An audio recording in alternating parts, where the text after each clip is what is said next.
अस्सलाम वालेकुम दोस्तों। तो कैसे आप सब। तो पॉलिटिकल पॉइंट में आपका बहुत बहुत स्वागत है।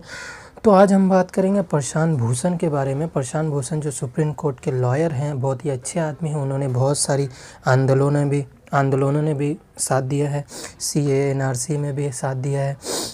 और इन्होंने एक ट्वीट किया था जस्टिस मिश्रा के ख़िलाफ़। जो जस्टिस मिश्रा को लगा कि ये मेरी तौहीन है, मेरी कोर्ट की तौहीन है, तो उन्होंने इनके ऊपर एक केस दायर कर दिया कि अटेम्प्ट ऑफ कोर्ट। तो अटेम्प्ट कोर्ट के ज़रिए इनको बहुत सारे मुकदमे में झेलना पड़ा। इनको 1 बार 2 बार 3 बार बोला गया कि आप सॉरी बोलिए, सॉरी बोलिए, सॉरी बोलिए, पर प्रशांत भूषण ने कभी सॉरी नहीं बोला। उन्होंने अपनी बात पे ही अड़े रहे।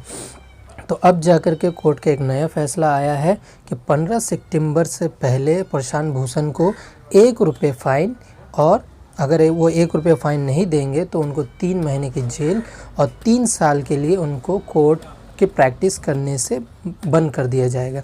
तो ये है आज की खबर। तो वहीं चलते हैं हम सेम चीज़ पे। जो जस्टिस कन्नन जो है वेस्ट बंगाल के हाई कोर्ट के जज हैं, ठीक है। ये जज हैं और प्रशांत भूषण लॉयर हैं, तो इन दोनों में डिफरेंट बहुत सारा है।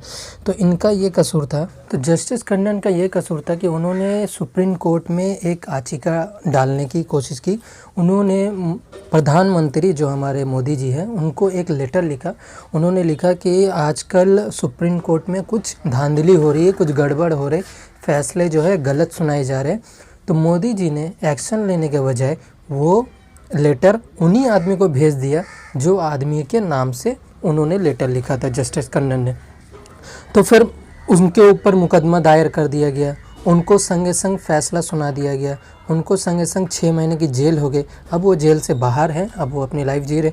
पर एक बात यहाँ देखिए, जब जस्टिस कन्नन को सज़ा हुई तब उनको बोला गया कि आप किसी भी कॉन्फ्रेंस में नहीं जाएंगे, पर उन्होंने किसी भी कॉन्फ्रेंस में नहीं गया और उनको संगे संग केस कर दिया गया।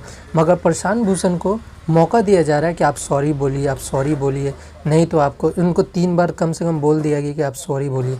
पर जस्टिस कन्नन को सॉरी बोलने का भी एक मौका नहीं दिया गया था और उनका संगे संग जेल भेज दिया गया। तो इधर पे आप देख सकते हैं कि 2 तरह की डिसीज़न दी जा रही है।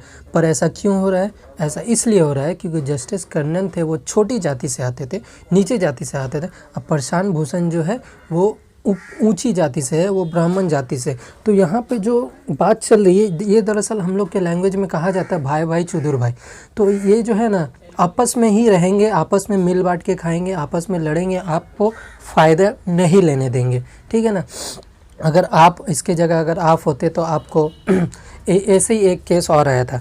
उसमें एक जहाँ पे आज राम मंदिर की खुदाई चल रही है, वहाँ पे कुछ गौतम बुद्ध के स्तूप मिले थे। तो कुछ गौतम बुद्ध के जो भिक्षा होते हैं, जो पुजारी होते हैं, उन्होंने सुप्रीम कोर्ट में एक याचिका डाली, जो कहा जा रहा था कि वो जो स्तूप निकला है वो हमें दे दीजिए ताकि हम उसको अपना एक जगह में रखें और म्यूज़ियम बनाएं। पर जब वो बात सुन के जज को इतना गुस्सा आया कि जज ने कहा कि हाउ डेयर यू, तुम्हारी हिम्मत कैसे हुई यहाँ याचिका डालने की। और ऊपर से उन लोगों के ऊपर 1-1 लाख का फ़ाइन लाया, 1-1 लाख, ठीक है। जो 1 लाख का फ़ाइन नहीं दे सकते उनको ऊपर 1 लाख का फ़ाइन, और जो 10 लाख का फ़ाइन दे सकते हैं उनको 1 रुपये का फ़ाइन।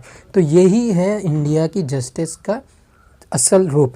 आपको जाति और नाम और रंग से आपके साथ फैसला होगा। अगर आप ब्राह्मण जाति के हैं तो ठीक है, अगर आप ब्राह्मण जाति के नहीं है तो आपको सज़ा होगी, आपके ऊपर बड़े बड़े मुकदमे भी डाल दिए जाएंगे, आपके लिए खड़ा कोई नहीं होगा।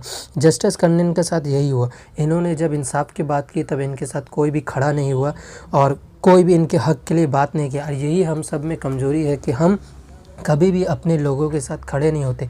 हमारे लोग जेलों में सड़ते हैं, बेबुनियाद उनको जेल में डाल दिया जाता है झूठे केसेस में। हम उनके लिए लड़ने नहीं जाते, हम डरते हैं कि हमें भी वैसा ही कर दिया जाएगा। अगर हम जितना डरेंगे हमारे साथ जस्टिस कन्नन जैसा ही हाल होगा, क्योंकि हमारे साथ जो है हम लोग आज जस्टिस में नहीं है, हमारी उतनी भागीदारी नहीं होती है, तो इसीलिए हम पीछे रह गए यहाँ। इसीलिए हम पे दबाया जाता है, हम लोगों को दबाया जाता है।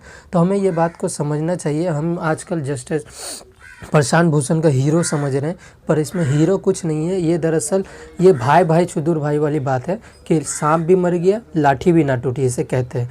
अब देखिए, उन्होंने जस्टिस मिश्रा को कमेंट में ट्वीट कर दिया, जस्टिस मिश्रा ने इनके ऊपर केस कर दिया, पर अब दोनों भाई भाई मिल गए हैं, मिल करके बोला कि भैया तुम 1 रुपया दे जाओ और चलो, हो गया, कहानी ख़त्म।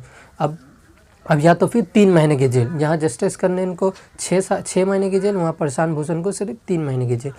तो यही है भाई भाई चुदुर भाई वाली बात। तो आप सबको, हम सबको समझना चाहिए कि ये सब के पीछे ना पड़ के अपना सोचें, अपना, क्योंकि प्रशांत भूषण को तो इंसाफ कुछ नहीं होगा, वो जेल वेल कहीं नहीं जाने वाले, पर हमारे पेट में रोटी नहीं आने वाली। हम जो इन न्यूज़ चैनल को पकड़ के बैठे हुए हैं कि जब प्रशांत भूषण कुछ नहीं होने वाला, उनका सब सेटिंग है। हमें अपना सोचना चाहिए कि हमारी नौकरी कहाँ है। हमें सवाल उठाने चाहिए कि हमें नौकरी क्यों नहीं मिल रही है, हमारी नौकरी क्यों जा रही है, हमें क्यों बिल पे करने पड़ रहे, जबकि अभी तक हमारा काम सही से चल नहीं रहा। इलेक्ट्रिक बिल क्यों पे करना पड़ा, EMI क्यों देना पड़ रहा है, कि हमारा काम जब चालू नहीं तो EMI किस बात का। पर ये सब सवाल तो आप पूछेंगे नहीं, आपको तो मंदिर मस्जिद मिल गया है, बस उसी में पड़े रहिए। आपको स्कूल कॉलेज से कोई मतलब है नहीं। आपको जस्टिस करने जैसे लोग जेल जाते हैं, आपके जब बात करते हैं तो उनके लिए आप खड़े नहीं होंगे, पर प्रशांत भूषण के साथ ज़रूर खड़े हो जाएंगे। तो पूरा लब बोलो अब यही है कि हमें समझना चाहिए कि हमें क्या फ़ैसला लेना चाहिए, सही गलत देख करके फ़ैसला करना चाहिए, अनभक्तों की तरह नहीं। और आज के हमारा वीडियो में बस इतना ही। अगर आपको हमारा अपडेट पसंद आता है तो हमारे चैनल को सब्सक्राइब कीजिए, लाइक कीजिए, शेयर कीजिए और दुआओं में याद रखिए। अल्लाह हाफिज़।